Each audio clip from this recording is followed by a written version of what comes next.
So what we're going to do today, these are red Deuce tomatoes, and we are going to cut the beginner leaves off. These right here, this one's already been cut off, so all the nutrients can go to the rest of the tomato plant. Today we're supposed to have some sunny weather, and so that's going to be good, because all those nutrients that's going to that little leaf right there is now going to be going to the rest of this plant.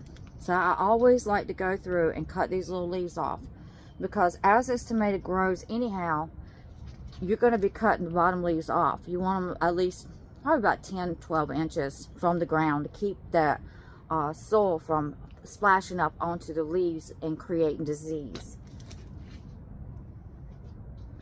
So no matter what the size of the plant, I'll just go ahead and cut it. As we can tell on this plant right here, the leaves are a little bit smaller. The seeds were sown at the same time, but plants grow in a variety of timing. So with this right there, with this right here, we're cutting those leaves off. It's going to help this plant to continue to grow.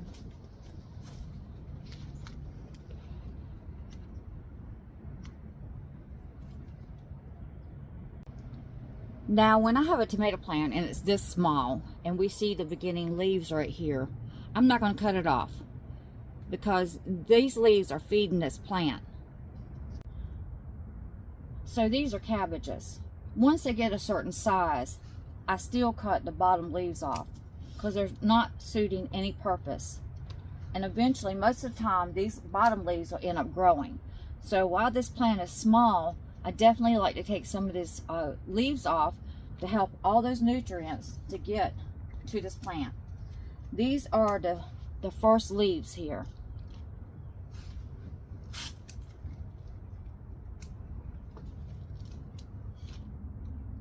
And this helps the plant to grow bigger and faster and stronger.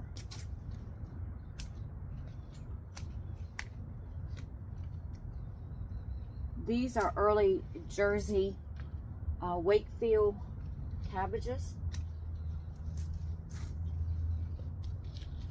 So this is not going to go to waste. We're going to feed it to the rabbits.